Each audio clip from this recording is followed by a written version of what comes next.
কাঁচা পাট রফতানিতে নিষেধাজ্ঞা তুলে নেওয়ার দাবিতে খুলনার দৌলতপুরে মহাসড়ক অবরোধ করে বিক্ষোভ করেছেন শ্রমিকরা। সকাল 10:30 থেকে বিকেল বেলা 12:30 পর্যন্ত খুলনা যশোর মহাসড়কে অবস্থান নেন তারা। Daulatpur jute press and bowling workers ইউনিয়নের ব্যানারে এই কর্মসূচি পালিত হয়। শ্রমিকরা বলেন 2025 সালের 8 সেপ্টেম্বর কাঁচা পাট রফতানির উপর ষড়যন্ত্রমূলকভাবে নিষেধাজ্ঞা আরোপ করা হয়। এতে খুলনায় 25টি সহ সারা দেশের 40টি জুট প্রেস বন্ধ হয়ে যায়। 9 মাস ধরে শ্রমিকরা কর্মহীন অবস্থায় পরিবার নিয়ে মানবেতর জীবনযাপন করছেন। কাঁচা পাট রফতানিতে নিষেধাজ্ঞা তুলে নেওয়া ও বকেয়া বেতন পরিশোধ না করলে কঠোর আন্দোলনের হুঁশিয়ারি দেন শ্রমিকরা। এদিকে বিক্ষোভ কর্মসূচি চলার সময় বাংলাদেশ জুট অ্যাসোসিয়েশন বিজেএ ভবন ভাঙচুর করা হয়। পরে বিজেএ নেতারা সংবাদ সম্মেলনে বলেন, নিষেধাজ্ঞা তুলে নেওয়া না হলে পাট শিল্প ধ্বংসের মুখে পড়বে।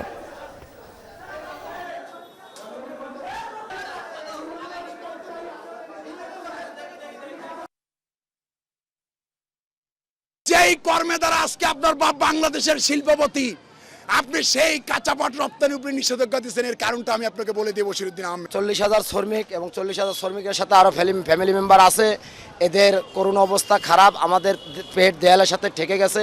গত 8 মাস একটি পাটের উপরে নিষেধাজ্ঞা দিয়েছে সরকার, শর্ত আরোপ করেছে।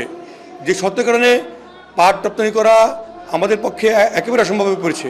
শ্রমিকদের 9 মাস কাজ দিতে পারি না, এতে শ্রমিকরা অসন্তোষ এখন হাইপে ফুলে উঠছে।